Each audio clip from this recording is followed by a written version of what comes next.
बिस्मिल्लाहिर्रहमानिर्रहीम, अस्सलाम वालेकुम। मैं असदुल्ला खान हूँ। पंजाब असम्बली में आज खूब हंगामा हुआ है जो इस वक्त तक भी जारी है। 2-3 मरतबा इजलास शुरू करने की कोशिश की गई है लेकिन हर दफ़ा हंगामा हो जाता है। सवाल ये पैदा होता है कि इस हंगामा आराई का ज़िम्मेदार कौन है। अपोजिशन ये कह रही है, जो कि हुकूमत बनने की ख्वाहिशमंद है और हुकूमत बनने जा रही है, उसका कहना यह है कि पाकिस्तान तहरीक-ए-इंसाफ के जो रहनुमा हैं या MPs हैं उन्होंने हंगामा आराई की है और उन्होंने लोटे लोटे के नारे लगाए हैं। लोटे न सिर्फ लहराए हैं बल्कि लोटे उछाले भी गए हैं, एक दूसरे पर फेंके भी गए हैं। एक दूसरे पर क्या, बल्कि पाकिस्तान तहरीक-ए-इंसाफ की तरफ से उन लोगों पर फेंके गए हैं जिन पर लोटे होने का इल्ज़ाम है। अब ये सारा कुछ बहुत ही नाखुशगवार है, ये नहीं होना चाहिए था। जमहूरी और पार्लिमानी रवायात में ये नामुनासिब मनाजिर हैं जो आज देखने में आए हैं, लेकिन तस्वीर को सिर्फ एक साइड से देखकर पूरी सूरत हाल का अंदाज़ा नहीं लगाया जा सकता और इसका दूसरा रुख भी देखना चाहिए। जहां एक तरफ पाकिस्तान तहरीक-ए-इंसाफ की तरफ से जो कुछ हुआ वो नामुनासिब है और जो बाल खींचे गए डिप्टी स्पीकर दोस्त मदारी साहब के, वो नामुनासिब है। जो उनको धक्के दिए गए वो नामुनासिब है। जो रिपोर्ट हुआ कि उनको थप्पड़ मारे गए या धक्के दिए गए वो नामुनासिब है। लेकिन क्या ये मुनासिब है कि एक शख्स जो पाकिस्तान तहरीक-ए-इंसाफ के टिकट पर मुंतखब होकर आया और उसको डिप्टी स्पीकर की कुर्सी पर बिठाया गया, उसने उसी कुर्सी पर बैठे बैठे अपनी ज़िम्मेदारियां तब्दील कर लीं?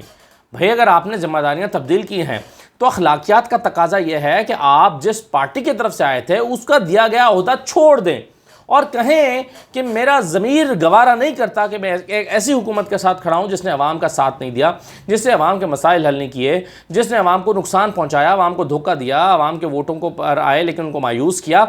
मैं ऐसी हुकूमत के साथ खड़ा नहीं हो सकता और मैं अपोजिशन के साथ मिल रहा हूँ। ये आपका इख्तियार है, आपका हक है, लेकिन अखलाकियात का तो भी तो कोई तकाजा होता है। अखलाकियात ये कहती हैं कि फिर आप उस ओहदे को छोड़ें और उस ओहदे को छोड़ने के बाद आप जाकर दूसरी पार्टी के साथ खड़े हों। लेकिन बहुत सारे MPs जो जिनको कहा जाता है कि वो लोटे हो गए हैं, चले मैं ये अल्फाज इस्तेमाल नहीं करता, जिन्होंने अपनी वफादारियाँ तब्दील कर ली हैं, मैं ये अल्फाज इस्तेमाल कर लेता हूँ। तो जिन्होंने अपनी वफादारियाँ तब्दील कर ली हैं, उन्होंने वो किसके टिकट पर आए हैं? वो पाकिस्तान तहरीक-ए-इंसाफ के टिकट पर आए हैं और पाकिस्तान तहरीक-ए-इंसाफ के टिकट पर मुंतखब होने के बाद फ्लोर क्रॉस कर रहे हैं। तो फ्लोर क्रॉसिंग जो है वो क्या किसी कानून में गैर आईनी चीज़ नहीं है? आप फ्लोर क्रॉस कर लें, पार्टी का टिकट ना छोड़ें, उसकी सीट ना छोड़ें और दूसरी पार्टी के साथ जाकर मिल जाएं, तो ये कहाँ के अखलाकियात हैं? यानी अगर एक चीज़ की मजम्मत की जा रही है तो फिर दूसरी चीज़ की भी मजम्मत होनी चाहिए। अगर इस चीज़ की मजम्मत हो रही है कि स्पीकर को धक्के दिए गए और लोटे, आज असम्बली के अंदर लोटे क्यों लाए गए जी, लोटे क्यों लहराए गए, लोटे क्यों उछाले गए, लोटे क्यों फेंके गए, ये सब कुछ अगर गलत है, और गलत है, मैं भी कहता हूँ गलत है, ये नहीं होना चाहिए था। लेकिन क्या ये दुरुस्त है कि आपको जिस पार्टी ने डिप्टी स्पीकर बनाया है आप उसी पार्टी की तरफ से बैठकर जो है या उसी के अरकान के वोटों से मुंतखब होकर आप दूसरी साइड पर जाके मिल जाएं? तो ये मेरा ख्याल है नहायत दोनों तरफ से नामुनासिब बात है। अखलाकियात का जनाजा अगर एक ने निकाला है तो उससे पहले दूसरी पार्टी ने भी निकाला है जिसने फ्लोर क्रॉसिंग की है। अब हमजा शहबाज जो है वज़ीर आला बनना चाहते हैं, लेकिन आप देखें, आप अखलाकियात की बात कर रहे हैं। वज़ीर आला बनने, फ़र्ज़ कीजिए वो आज वज़ीर आला बन जाते हैं, तो वज़ीर आला बनने के फ़ौरन बाद क्या होगा? वज़ीर आला बनने के फ़ौरन बाद जिन PTA के लोगों ने उनको वोट दिया है उनके खिलाफ डिफेक्शन क्लॉज एक्टिव हो जाएगी। उनको जो है वो डीसीट करने के लिए कानून में इलेक्शन कमीशन के पास जाएगा। लेकिन उसके बाद क्या होगा? उसके बाद ये होगा कि इलेक्शन कमीशन जो है वो और जो नए स्पीकर साहब होंगे वो उस प्रोसेस को आगे नहीं बढ़ाएंगे, मामला लटका रहेगा। यानी एक चीज़ को आप गैर कानूनी करार दे रहे हैं, उसके बाद जो है मुनहरिफ अराकीन को डीसीट नहीं किया जाएगा और इसमें तब सारी अखलाकियात जो हैं वो भूल जाएंगी उस जमात को जो आज वज़ीर आला बनना चाहती है। यही देखें आज कौमी असम्बली में भी हुआ है। कौमी असम्बली में डिप्टी स्पीकर कासिम सूरी साहब की जो रूलिंग है उसको गैर आइनी करार दे दिया गया था कि नहीं जी, आपको कानून इजाज़त नहीं देता, स्पीकर का ये इख्तियार नहीं होता। और आज पता चला है कि नहीं जी, स्पीकर का तो बड़ा इख्तियार होता है। राजा परवेज़ अशरफ साहब ने भी आज एक रूलिंग दी है। राजा परवेज़ अशरफ साहब ने रूलिंग दी है कि जो इस्तीफ़े कासिम सूरी ने मंजूर कर लिए थे वो दोबारा जो है वो डी सील किए जाए वो लिफाफा और वो मेरे पास दोबारा इस्तीफ़े लाए जाए। मैं फैसला करूंगा कि वो मंजूर कर रहे हैं कि नहीं कर रहे हैं। सुबहान अल्लाह। यानी कासिम सूरी रूलिंग दें तो वो रूलिंग गैर आईनी है और यहाँ परवेज़ अशरफ कोई भी रूलिंग दे दें तो उनको इख्तियार के नाम पर इजाज़त है कि ये स्पीकर का इख्तियार है, वो कोई भी रूलिंग दे सकते हैं। एक इस्तीफ़ा जो स्पीकर ने उस वक्त के स्पीकर ने मंजूर कर लिया है, उन इस्तीफ़ों को आप जो है वो दोबारा नामंजूर करेंगे, उन मंजूर शुदा इस्तीफ़ों को फिर से नामंजूर कर देंगे।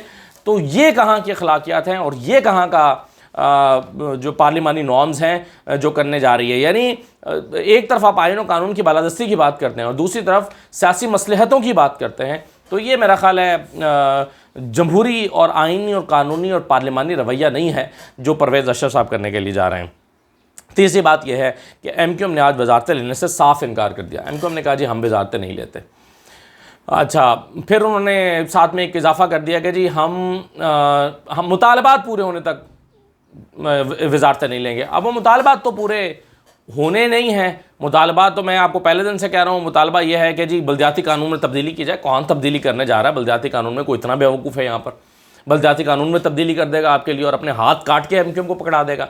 फिर जी जो वफाक ने वादे किए हैं वो पूरे किए जाएँ, वादे पूरे नहीं होंगे तो ये सब मेरा ख्याल है कि अभी तक मुझे इसमें सब्सटेंस नज़र नहीं आता। ये बेवकूफ़ बनाने की कोशिश है। ये सिर्फ़ और सिर्फ आज का जो जलसा है इमरान खान का, उसका इंतज़ार हो रहा है मेरे ख़्याल में। और जैसे ये जलसा गुजर जाएगा, MQM को मना लिया जाएगा, दोबारा कोई वफ़द जाएगा नून लीग का, MQM के हाथ से कहेगा जनाब आपके हम प्रोसेस शुरू कर दिया है आपके मुतालबात मानने के लिए, और आप जो जितनी चीज़ें मांग रहे हैं वो सब हमने प्रोसेस शुरू कर दिया है। और ये प्रोसेस जो है वो आप देखिएगा कि हम इसको जल्द मुकम्मल हो जाएगा। तो लिहाजा आप काबीना में आ जाएं और MQM कहेगी अच्छा चलें ठीक है, अब आप कहते हैं तो हम काबीना में आ जाते हैं, और वो काबीना का हिस्सा बन जाएंगे और उनका गवर्नर भी लग जाएगा। तो ये सिर्फ आज के इमरान खान के जलसे का इंतज़ार हो रहा है ताकि उसमें लबो लहजा उनके खिलाफ खड़े होकर कोई ये तकरीर ना करे कि देखो हमें जो है धोखे देकर वजारतें कबूल कर ली हैं और देखो आवाम से कहा जाए कि उनको धोखे दिए। इसके बावजूद इतना फ़र्क नहीं पड़ेगा, जो MQM के बारे में कहा जाना है वो तो फिर भी कहा जाएगा। और आवाम ने जो MQM से नाराज़ी और गमो गुस्से का इजहार करना था वो मेरा ख्याल है एक दिन पहले ही कर दिया है। कल रात को जितनी बड़ी तादाद में लोग जमा हो गए थे वो बुनियादी तौर पर एक टीज़र था। टीज़र इस बात का था कि असल जलसा क्या होगा। यानी ये तो सिर्फ अभी टीज़र है, जैसे एक फ़िल्म का टीज़र आता है 2 मिनट का, तो लोग सोचते हैं कि टीज़र इतना थ्रिलिंग है तो पूरी फिल्म क्या होगी। तो इसी तरह से इस जलसे का कल जो टीज़र आया है, ये टीज़र इतना थ्रिलिंग था तो पूरी फिल्म जो आज चलने वाली है क्या होगी इसका अंदाज़ा किया जा सकता है। मेरा ख्याल है एक बहुत ही शानदार और बहुत ही कामयाब जलसा पाकिस्तान तहरीक-ए-इंसाफ का होने जा रहा है, जिसकी शायद कराची में मिसाल ना मिलती हो। यानी कराची की तारीख का अगरचे MQM ने बहुत बड़े बड़े जलसे अपने वक्त में अल्ताफ़ हुसैन के ज़माने में किए हैं, लेकिन मेरा ख़्याल है कि जो आज का जलसा है ये तमाम रिकॉर्ड तोड़ने जा रहा है। एक ख़दशे का इजहार अवाम की तरफ से बार बार किया जाता है और कहा जाता है कि क्या अल्ताफ़ हुसैन जो हैं वो वापस आ जाएंगे। और ये लॉजिक इसलिए दी जाती है क्योंकि एक ज़माने में कहा जाता है कि ज़िया-उल हक़ ने MQM इसलिए बनाई थी ताकि पीपल्स पार्टी का तोड़ जो है वो निकाल सके, पीपल्स पार्टी का ज़ोर तोड़ सके। तो पीपल्स पार्टी का ज़ोर तोड़ने के लिए एक पुरतशद्दुद जमात MQM जो है अल्ताफ़ हुसैन की सरबराही में, उसको परवान चढ़ाया गया, उसको सपोर्ट किया गया और उसने फिर जो पाकिस्तान का हशर किया वो सबके सामने है। तो कुछ लोगों का खदशा है कि आज भी नज़रिया ज़रूरत के तहत पाकिस्तान तहरीक-ए-इंसाफ का ज़ोर तोड़ने के लिए हो सकता है अल्ताफ़ हुसैन को वापस ले आया जाए। वैसे तो मुझे ये लगता नहीं है कि ऐसा होगा, लेकिन अगर ये किसी के जहन के नेहा खाने में भी मौजूद है और कोई ऐसा सोच भी रहा है तो ये पाकिस्तान के साथ बदतरीन दुश्मनी और गद्दारी होगी। एक ऐसा शख्स जिसने पाकिस्तान को तबाह किया, जिसने पाकिस्तान में कराची में, अब देखिए बोरी बंद लाशें रोज़ाना मिलती थी। और मैं गया प्रोग्राम करने के लिए एक दफ़ा लियारी नदी में, मुझे बताया गया कि लियारी नदी में आप ऐसे ही मुँह उठा कर भी आ जाएं तो 3-4 बोरियाँ पड़ी होंगी और आप कोई भी बोरी खोल लें उसमें से लाश निकलेगी। इतनी लाशें लियारी नदी में हर वक्त पड़ी होती थी। और जो कल्चर वहाँ पर दिया गया था ये भत्ते का, मतलब कोई तसव्वुर नहीं कर सकता था कि वो भत्ता दिए बगैर कारोबार कर सकता है, इवन अपनी छोटी सी दुकान भी चला सकता है। और आज अगर उस सबसे निजात मिली है तो कोई ये सोच रहा है कि अल्ताफ़ हुसैन को वापस लाकर PTI का ज़ोर तोड़ा जा सकता है। मेरा ख्याल है बहुत मुजरिमाना सोच होगी अगर हुकूमत वक्त ऐसा करने का फ़ैसला करती है, ऐसा करने का प्लान करती है। मेरा ख्याल है ऐसा होगा भी नहीं, खदशात अवाम के दुरुस्त नहीं हैं, और अगर कोई करेगा तो वो फिर वो पाकिस्तान के साथ सही मानों में जिसको गद्दारी कहते हैं वो ये होगी अगर वो कोई शख्स करेगा। तो बहरहाल आज देखिए जलसा क्या होने जा रहा है। पंजाब असम्बली का इजलास जो चल रहा है, या कभी चलता है, कभी शुरू होता है, कभी ख़त्म हो जाता है, तो इसका मुस्तकबिल क्या होता है और ये आज वज़ीर आला मुंतखब हो पाते हैं या नहीं हो पाते। तो आज काफ़ी इंपॉर्टेंट इवेंट्स होने जा रहे हैं इसके बाद भी, जिस पर हम रात में फिर बात करेंगे। इजाज़त दीजिए, अल्लाह हाफ़िज़।